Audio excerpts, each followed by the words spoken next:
Hey guys, welcome to the 10th episode of the Arcade Cabinet, where we put smaller titles in bigger perspective. And today I'm reviewing the French War puzzle game, Valiant, The Great War. So I hope you guys are ready for the 10th story and have your box of tissues ready, so let's get started. Originally releasing last year on 360, PS3, Xbox One, and PlayStation 4, Valiant, The Great War sets you on the scale of a real-life war that happened between 1914 to 1918. This game was greatly inspired by the letters that were wrote to the families by those in the war. Valiant makes critical reception of that, placing you around the real-world events set in the eyes of four fictional characters: the Frenchman Emile, his German son-in-law Carl, the American soldier Freddy, and the Belgian nurse Anna. Get ready for a real deep story here.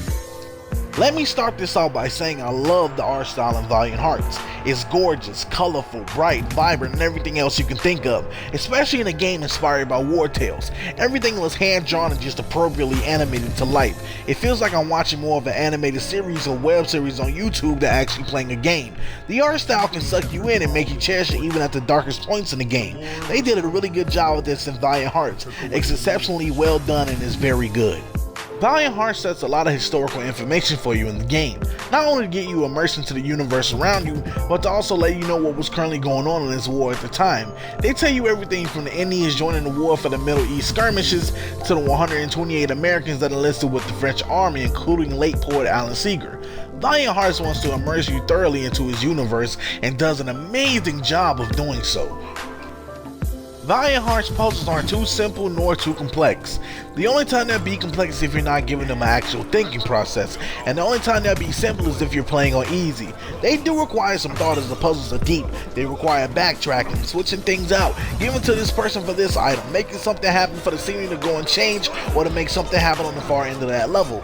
Valiant Hearts makes you do that, but you can enjoy it without getting annoyed by it. It's done in a great way and a great aspect.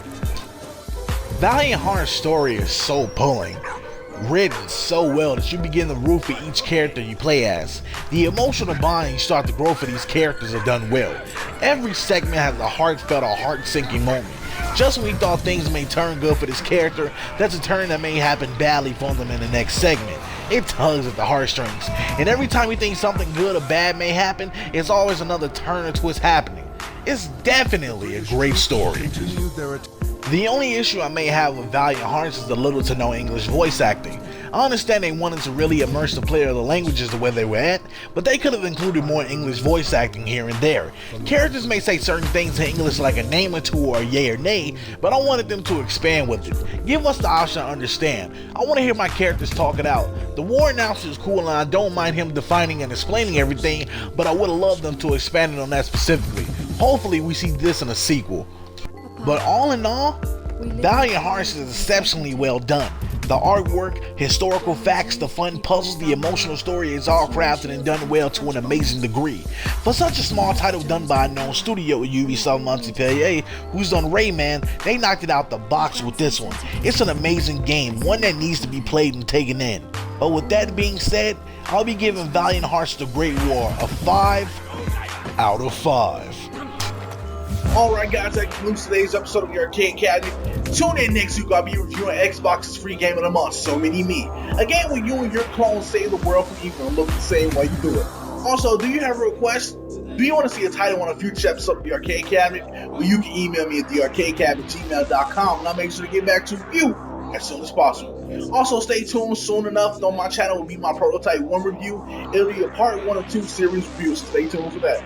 Also, I want to give a big shout out to the ProdigalEnigma for the beat usage today. I'll put his link in the description box below where you can check out all of his work and you should listen to it. It's actually pretty good. So until next week, we'll tune in, turn up, and throw down. I'm out.